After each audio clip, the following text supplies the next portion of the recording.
കൂട്ടത്തിൽ എനിക്ക് മനസ്സിലാവാത്ത കുറച്ച് ആൾക്കാർ ഇരിപ്പുണ്ട്. ഏ, ഏ, ആ മൈക്ക് എന്റെ ഈ കുടുംബ ഞങ്ങള് വേറെ ഗ്യാങ്ങാ, ഇവരുടെ നീക്കങ്ങൾ അറിയാൻ വേണ്ടി വന്നിരിക്കുന്നത്. സ്പൈ അതെ അതെ അതെ ഗ്യാങ്ങിലെ വേറൊരു മെമ്പറും കൂടെ ഉണ്ടല്ലോ. അതെ. ആ വിഷ്ണു മീഡിയ അല്ലേ? ആ മീഡിയ വേറെ വേറെ ലോകം.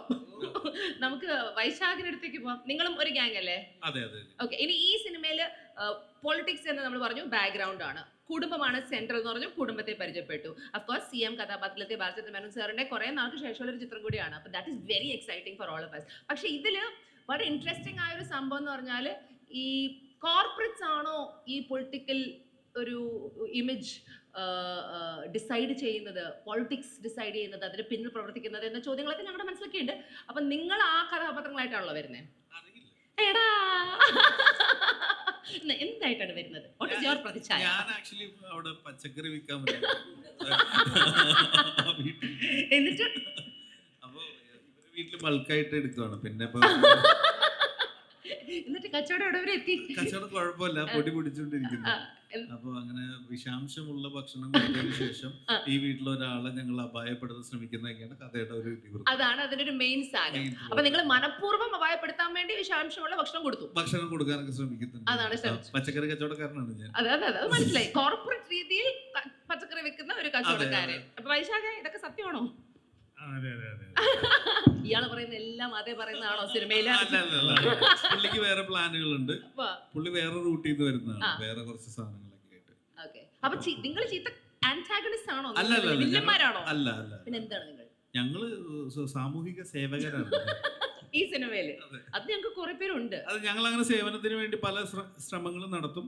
ആ ശ്രമങ്ങളുടെ ഭാഗമായിട്ട് ആ ശ്രമങ്ങൾ ഞങ്ങൾ ഇവരുടെ അടുത്തൊക്കെ അവതരിപ്പിക്കും. അപ്പൊ ഇവരതിനോട് ചിലപ്പോഴൊക്കെ അത്ര ഓക്കെ അല്ല എന്ന് പറയും. അപ്പൊ ഞങ്ങൾക്ക് ദേഷ്യം വരും. അപ്പൊ ദേഷ്യം വരുമ്പോ എന്ത് ചെയ്യും? കരയും. ഈ സിനിമയില്. അതെ.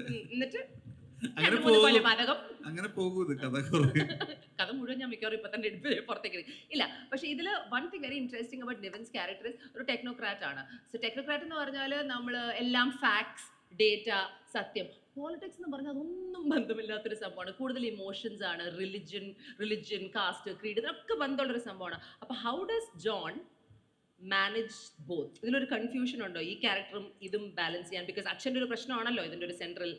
How do you manage that? അങ്ങനെ പ്രശ്നമില്ല. കാരണം ഇത് ആളിങ്ങനെ ഒരു ടെക് ബാക്ക്ഗ്രൗണ്ട് വരുന്ന ഒരാളാണെങ്കിൽ കൂടി ഈ ഫാമിലിയിൽ ഉണ്ടാകുന്ന ഒരു ഇഷ്യൂ സോൾവ് ചെയ്യാൻ ശ്രമിക്കുന്നതാണ് മകൻ. അതൊരു ഇമോഷണൽ സൈഡാണ്. അതും രണ്ടും തമ്മിൽ ആക്ച്വലി മിക്സ് ആവുന്നില്ല പടത്തിൽ. ഇല്ല. ഈ ഒരു സിനിമയുടെ ഒരു പ്രെമിസ്, ഇത് ഈ പ്രതിച്ഛായ എന്ന പേര്, ഇമേജ് അല്ലേ? ഇപ്പം പബ്ലിക് ഇമേജ് എന്ന് പറയുന്നത് ഭയങ്കര ഇമ്പോർട്ടൻ്റ് ആയൊരു സംഭവമാണ് കുറേ പേർക്ക്, ചിലവർക്കല്ല. അത് ഏറ്റവും കൂടുതൽ ഐ തിങ്ക് അനുഭവിച്ച ആൾക്കാരാണ് മീഡിയയിലുള്ള ആൾക്കാർ, whether it's you or all of us here. അപ്പം ഈ ഇമേജ് എന്ന് പറയുന്നതിനെ കുറിച്ച് എന്താണ്? ഈ പ്രതിച്ഛായ എന്ന പേരാണ് എനിക്ക് ഏറ്റവും ഇൻട്രസ്റ്റിംഗ് ആയി തോന്നിയത്.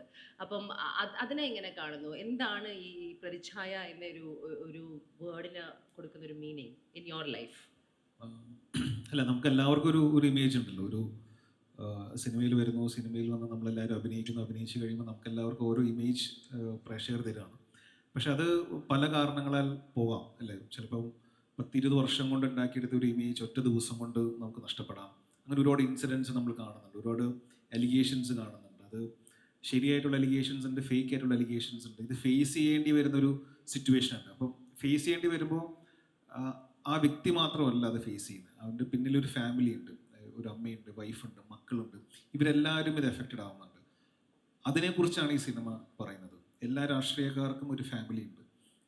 രാഷ്ട്രീയക്കാർ മാത്രമല്ല എഫക്റ്റഡ് ആവുന്നത്, അവരുടെ പിന്നിൽ നിൽക്കുന്ന ഫാമിലിയും എഫക്റ്റഡ് ആവുന്നുണ്ട്. ആ ഇമോഷനാണ് ഈ സിനിമ പറയുന്നത്. രാജുചേട്ടൻ എന്താണ് ഈ സിനിമയെ കുറിച്ചുള്ള ഒരു എക്സ്പീരിയൻസും അതുപോലെ ഒരു എക്സ്പെക്ടേഷനും? എന്താണ് പ്രതീക്ഷ? എക്സ്പെക്ടേഷൻ വളരെ കൂടുതലാണ്. കാരണം അത്രയ്ക്ക് ഫിലിം വർക്കൗട്ടായിട്ട് നന്നായിട്ട് വന്നിട്ടുണ്ട്. പിന്നെ ഇതിൻ്റെ ഒരു മേക്കിങ്ങിൻ്റെ സൈഡിലായാലും വളരെ നമ്മൾ വിചാരിക്കുന്ന കാര്യമല്ല, ഒരു വലിയ സിനിമയാണ്. ഈ ഉണ്ണികൃഷ്ണൻ ചെയ്ത പടങ്ങളിലെ ഏറ്റവും വലിയ പടമാണ്, ഏറ്റവും നല്ല പടവുമാണ്. ഞാൻ അവസാനം ഷൂട്ടിംഗ് കഴിഞ്ഞ് പോകാൻ നേരത്തെ അത് പറയുകയും ചെയ്തു. ഉഗ്രം പടമാണ്. പിന്നെ ഇത് എല്ലാവർക്കും പെട്ടെന്ന് ഇതിലെ സീൻസുകൾ ഐഡൻറ്റിഫൈ ചെയ്യാൻ പറ്റും. കേരളത്തിലെ 10-12 വർഷമായിട്ട് നമ്മൾ കാണുന്ന പല സംഭവങ്ങളുണ്ടല്ലോ, സ്ട്രൈറ്റ് ഫോർവേഡാണ് സിനിമ. അല്ലാതെ ഏച്ച് കെട്ടിയതോ കള്ളത്തരങ്ങളോ ഒന്നുമില്ല. നമുക്കറിയാം ഇത് കള്ളത്തരമല്ല, അയ്യോ ഇത് നടന്ന സംഭവമാണല്ലോ എന്ന് ആൾക്കാർക്ക് മനസ്സിലാക്കും. സത്യസന്ധമായ രീതിയിലാണ് പോകുന്നത്. കാരണം പേരുകൾക്കൊക്കെ വ്യത്യാസം ഉണ്ടായിരിക്കും. പിന്നെ എനിക്ക് വേറെയും സന്തോഷമുള്ളത് ബാലേന്ദ്രൻ ഉഗ്രമായിട്ട് അഭിനയിച്ചിട്ടുണ്ട് ഇതിനകത്ത്. ഒന്ന് ബിക്കോസ് പുള്ളി സ്വന്തമായിട്ട് ചെയ്യുന്നതിൽ പുള്ളിയുടെ സ്റ്റൈലല്ലേ ചെയ്തത്. ഇത് ഡയറക്ടർ വിട്ടില്ല അദ്ദേഹത്തിന്. അദ്ദേഹത്തിന്റെ രീതിയിൽ അല്ല, പുള്ളി പറഞ്ഞു ഇതിന് എനിക്കിതാണ് വേണ്ടതെന്ന് പറഞ്ഞ് വാങ്ങിപ്പിച്ചിട്ടുണ്ട്. ഞാനും മെയിനാണ് മണിയമ്പിള്ളയിലൂടെ എനിക്കൊരു ബ്രേക്ക് തന്നത്. അദ്ദേഹമായിട്ട് കുറേ പടങ്ങളിൽ ഞങ്ങൾ തമ്മിൽ ചിരിയൊക്കെ കോമ്പിനേഷൻ വന്നിട്ടുണ്ട്. അപ്പോൾ ഇതിൽ അദ്ദേഹത്തിൻ്റെ വിശ്വസ്തനായ ഒരാളായിട്ടാണ് ഞാൻ വരുന്നത്. അപ്പോൾ നമ്മൾ തമ്മിലുള്ള ഒരു കെമിസ്ട്രിയും നന്നായിട്ട് വർക്കൗട്ട് ചെയ്യും. അത് കഴിഞ്ഞാൽ അതുപോലെ തന്നെയാണ് ഇപ്പം നിവിൻ്റെ ക്യാരക്ടർ മറ്റ് പടങ്ങളിൽ വ്യത്യസ്തമായിട്ട് വളരെ മെച്ചുവേർഡ് ക്യാരക്ടറാണ്. അങ്ങനെ പെർഫോമൻസ് വേണ്ട കഥാപാത്രമാണ്, അല്ലാതെ ഇളകി അങ്ങനെ ചെയ്യാൻ പറ്റത്തില്ല ഇത് അങ്ങനെ. പക്ഷെ അത് വളരെ നന്നായിട്ട് ചെയ്യുന്നത്. ഞാൻ ഷൂട്ടിംഗ് സമയത്തേ പറഞ്ഞു, ഡയലോഗ് റെൻഡറിങ് ആയാലും ബോഡി ലാംഗ്വേജ് ആയാലും എല്ലാം. നിങ്ങൾ ഈ ഇവിടെ ഇരിക്കുന്ന ഫ്ലെക്സൊക്കെ നോക്കിയാൽ തന്നെ അറിയാം, നമ്മൾ സർവ്വമായിൽ കണ്ട ആളല്ല, ആ മുഖമല്ല.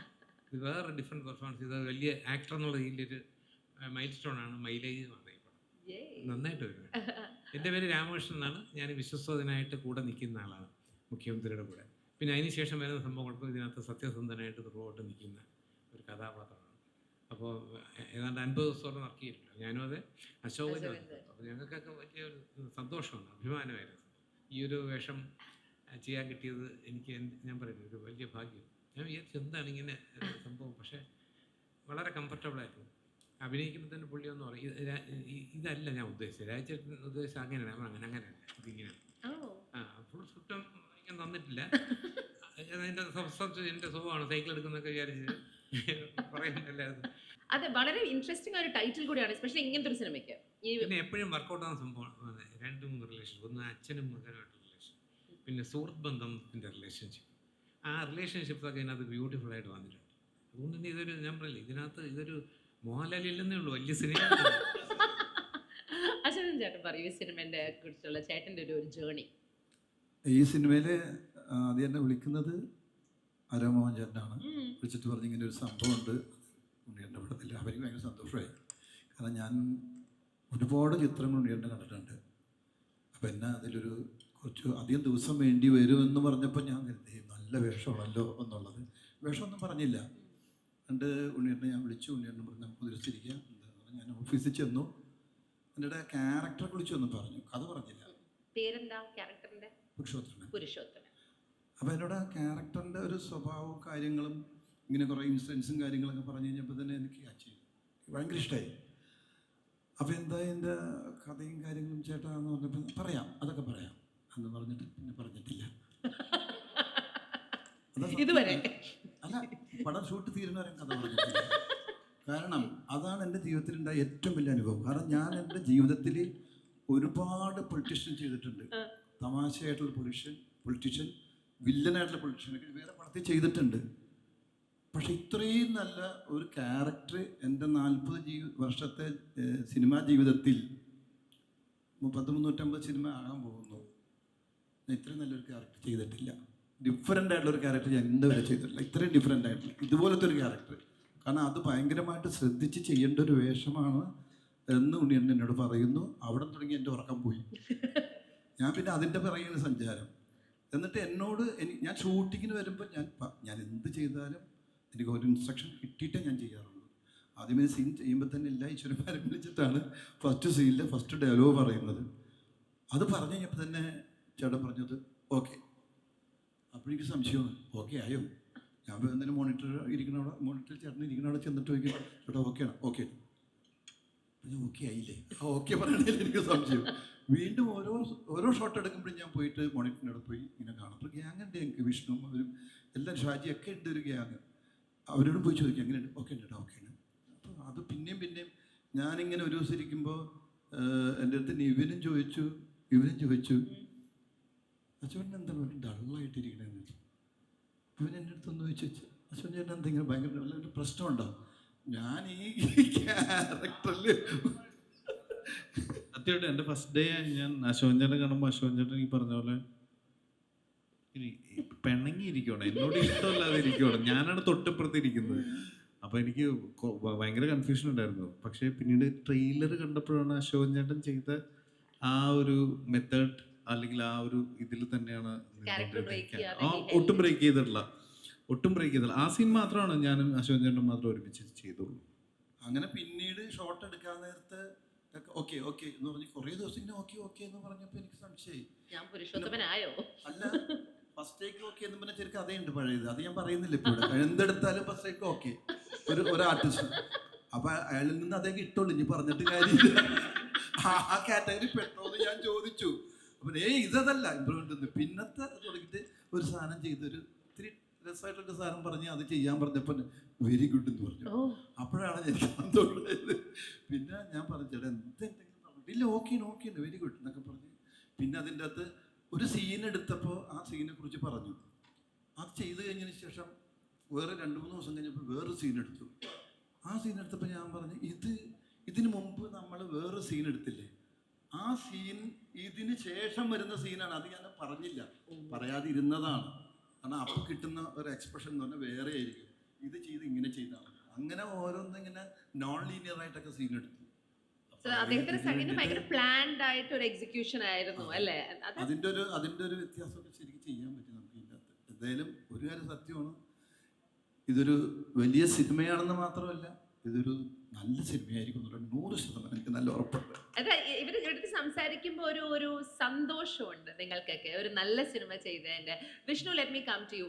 ഇതിലൊരു മീഡിയ അല്ലേ, മീഡിയ പേഴ്സണാലിറ്റിയാണ്. ഇപ്പൊ പൊളിറ്റിക്സ്, ഫാമിലി എന്നൊക്കെ പറയുമ്പോൾ തന്നെ മീഡിയയും സോഷ്യൽ മീഡിയയും ഇമ്പോർട്ടൻസ് അവിടെ വളരെ വലുതാണ്. എസ്പെഷ്യലി ഇമേജ് എന്ന് പറയുമ്പോൾ അല്ലെ, പ്രതിച്ഛായ എന്ന് പറയുമ്പോൾ. അപ്പോൾ എന്താണ് താങ്കളുടെ ഒരു ഇൻവോൾവ്മെന്റ് ഈ ഒരു സിനിമയിൽ? എങ്ങനെയാണ് ഈ മീഡിയ ഇതിൽ എൻ്റർ ആവുന്നത്?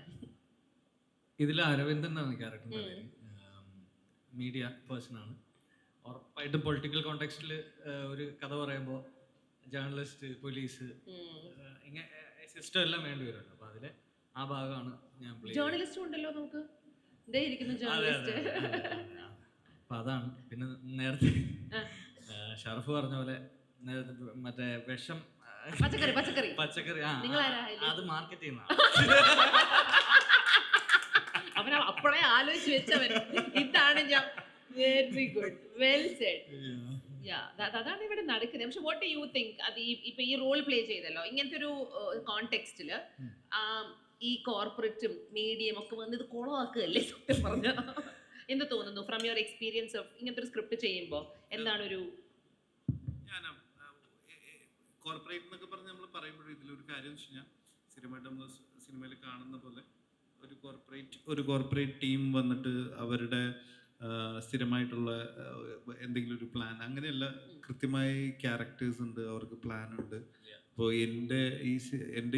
എൻ്റെ ക്യാരക്ടർ ശരിക്കും പറഞ്ഞു കഴിഞ്ഞാൽ ഇതിൽ എന്താ പറയുക, നിവിൻ്റെ ക്യാരക്ടറിനോടും അല്ലെങ്കിൽ ബാലേന്ദ്രമേനോൻ സാറിൻ്റെ ക്യാരക്ടറിനോടും